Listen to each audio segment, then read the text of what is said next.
നമസ്തേ. ഓം ശ്രീമാത്രേ നമ.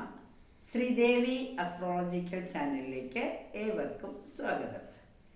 2024 ഡിസംബർ 26 വ്യാഴാഴ്ച സഫല ഏകാദശിയാണ്. കൃഷ്ണപക്ഷ ഏകാദശിയാണ്. ധനുമാസത്തിലെ കൃഷ്ണപക്ഷ ഏകാദശിയാണ് സഫല ഏകാദശി.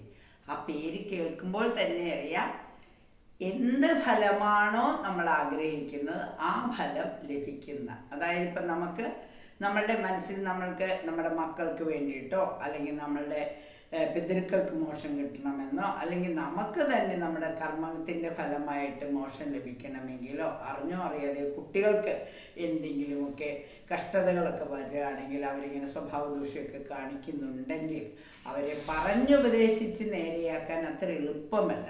പക്ഷേ അവർക്ക് വേണ്ടി അവർക്ക് ജന്മം കൊടുത്ത അവരുടെ രക്ഷിതാക്കൾ ഏകാദശി നോറ്റ ഈ ധനുമാസത്തിലെ കൃഷ്ണപക്ഷ ഏകാദശിയായ സഫല ഏകാദശി നോറ്റാൽ തീർച്ചയായും, അതും പ്രത്യേകിച്ചും വ്യാഴാഴ്ച വരുന്ന ഏകാദശി ആയതുകൊണ്ട് കൂടുതൽ പ്രാധാന്യമുണ്ട്. അതിന് തന്നെ അതിനൊരു കഥ തന്നെ പറയുന്നുണ്ട്. കാരണം എന്താണെന്ന് വെച്ച് കഴിഞ്ഞാൽ, ഒരു രാജാവിൻ്റെ അദ്ദേഹം ഭയങ്കര ഈശ്വര വിശ്വാസിയായിരുന്നു. എല്ലാ ഏകാദശിയും നോക്കുന്ന ആളായിരുന്നു. പക്ഷേ എന്നിട്ടും തൻ്റെ പുത്രൻ വളരെ ധിക്കാരിയും അഹങ്കാരിയും ഒക്കെ ആയി ചെയ്യാത്ത അധർമ്മങ്ങളൊന്നുമില്ലാതെ മനസ്സ് നൊന്ത അദ്ദേഹം മകനെ കൊട്ടാരത്തിന് വെളിയിലേക്കാക്കി. പക്ഷേ എന്നിട്ടും ഇദ്ദേഹം പ്രാർത്ഥനകൾ തുടർന്നുകൊണ്ടിരുന്നു. പക്ഷെ അവിചാരിതമായ ഒരു ദിവസം ആ പുറത്താക്കപ്പെട്ട പയ്യൻ ഭക്ഷണമൊന്നും കിട്ടാതെ ഒരു ദിവസം മുഴുവൻ ഒരു മരച്ചുവട്ടിൽ കിടക്കേണ്ടി വന്നു. ഒരു ഭക്ഷണവും കിട്ടിയില്ല. പിറ്റേ ദിവസമാണ് അവന് ഭക്ഷണം കഴിക്കാൻ സാധിച്ചത്. ആ ദിവസം മുഴുവൻ തളർന്ന് ക്ഷീണിതനായിട്ടാണെങ്കിലും ഭക്ഷണം കിട്ടാതെ ഉപാസന പോലെ, ഒരു ഉപവാസം പോലെ അവനിരുന്നു. അത് ഈ ദിവസമായിരുന്നു, അതായത് ധനുമാസത്തിലെ ഏകാദശി നാളിലായിരുന്നു.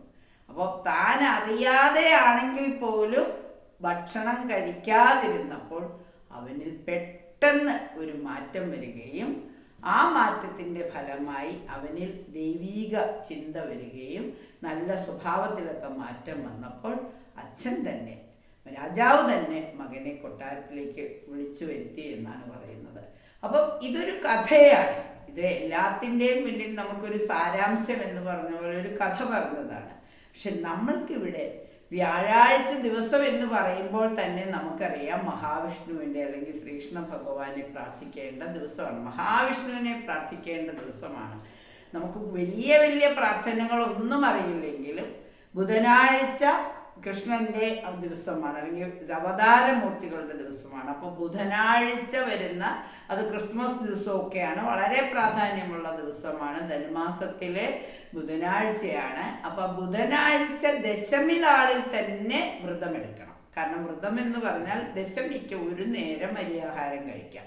പിന്നെ വൈകുന്നേരം മുതൽ ശരിക്കും ഏകാദശി തിഥി 25 രാത്രിയിൽ തുടങ്ങുകയാണ്. അപ്പോൾ അതുകൊണ്ട് തന്നെ ഏകാദശി തിഥി തുടങ്ങുന്നത് കൊണ്ട് ദശമി കഴിയുമ്പോൾ തന്നെ രാത്രിയിൽ അധികം ലഘുഭക്ഷണമൊക്കെ കഴിച്ചുകൊണ്ട് കഴിയുന്നതും, ഭക്ഷണം കഴിക്കാതിരിക്കാൻ ആരോഗ്യസ്ഥിതി ഉള്ളവരാണെങ്കിൽ അധികം ഭക്ഷണമൊന്നും കഴിക്കാതെ, വളരെ നിർബന്ധമാണെങ്കിൽ അല്പം പാല് മാത്രം കുടിച്ച് ഏകാദശി നാളിൽ 26 വ്യാഴാഴ്ച പൂർണ്ണ ഉപവാസം എടുത്തുകൊണ്ട്, ശരിക്കും ഹരിവാസര സമയം എന്ന് പറയുന്നത് വൈകിട്ട് 6:10 PM 26 6:10 ശരിക്കും മണ്ഡലത്തിൻ്റെ ആ തങ്കയങ്കി വന്ന് അവിടെ ദീപാരാധന നടക്കുന്ന സമയത്താണ്. ശരിക്കും ആ സമയത്ത് 6:10 ഹരിവാസര സമയമാണ്. അപ്പം ശരിക്കും ഹരിഹരപുത്രനാണല്ലോ അയ്യപ്പസ്വാമി. അപ്പം ഭഗവാനെ ഹരേ രാമ രാമ രാമ ഹരേ ഹരേ, ഹരേ കൃഷ്ണ കൃഷ്ണ കൃഷ്ണ ഹരേ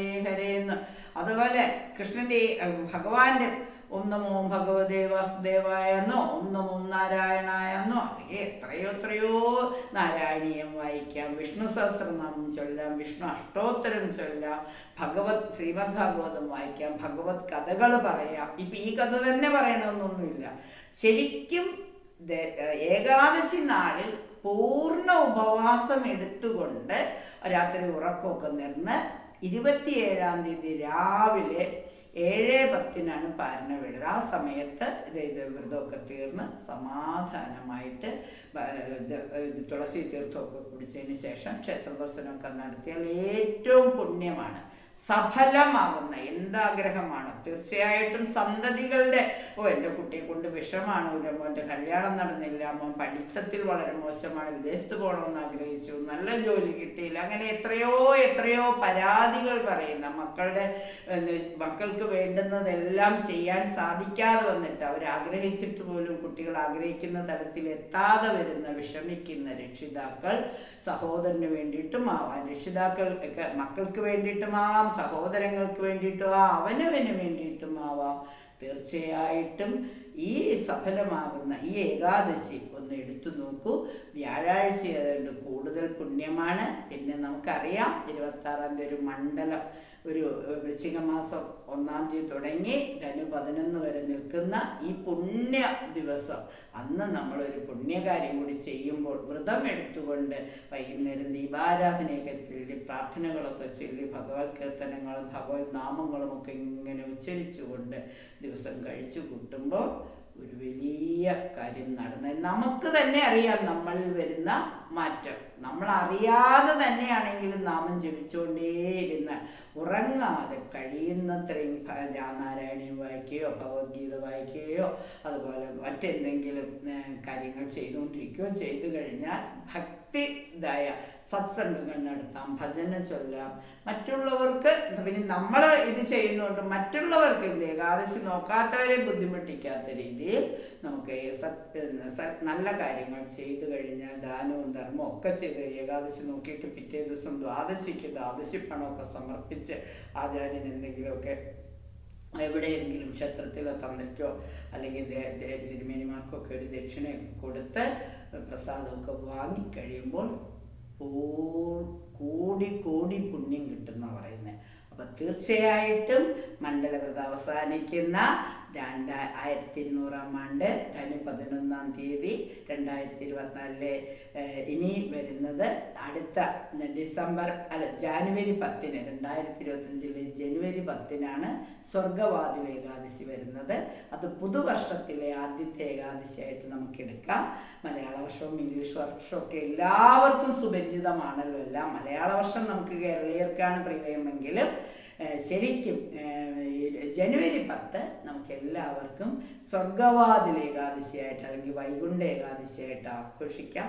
അതിനു മുമ്പ് ഈ 2024 അവസാനിക്കുന്ന സമയത്ത് ഈ 26-ാം തീയതി ഈ ഏകാദശി ആചരിച്ച് ശരിക്കും ഉപവാസം പോലെ, പക്ഷേ ഈ ഷുഗർ പേഷ്യൻ്റ് മരുന്ന് കഴിക്കുന്നവരൊന്നും ഉപവാസമൊന്നും എടുക്കാൻ പറഞ്ഞിട്ടില്ല. രോഗങ്ങളൊന്നും ക്ഷണിച്ചു വരുത്തരുത്.